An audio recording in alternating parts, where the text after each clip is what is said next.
Intel's CEO is heading to the White House just days after Donald Trump told him to resign. Alleged China ties are at the center, but this could also change the future of India's semiconductor ambitions.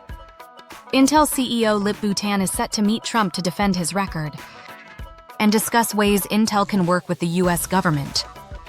This comes as Washington tightens rules on companies with Chinese links, the same supply chains India is hoping to replace.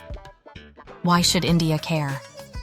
U.S.-China chip tensions could open massive opportunities for India's factories and engineers. Potential Intel partnerships could flow directly to Indian manufacturing hubs. While neither Intel nor the White House has confirmed the meeting, the stakes go far beyond one CEO's job. Trump's resignation demand followed. Senator Tim Cotton's concerns about Intel's past dealings with Chinese military-linked institutions. For India, this drama could accelerate U.S. efforts to diversify away from China, and New Delhi is ready to grab a big share.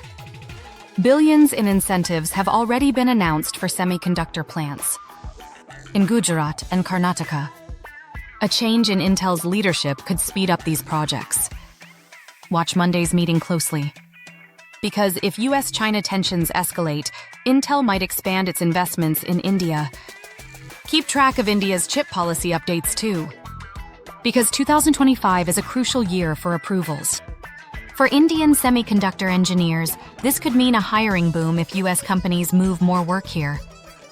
Should Intel expand chip manufacturing in India? Comment yes in India or keep it in the U.S. If you want India to win the semiconductor race, type India chips below, like this video for more updates. And subscribe so we can track every move linking U.S. policy to India's tech future.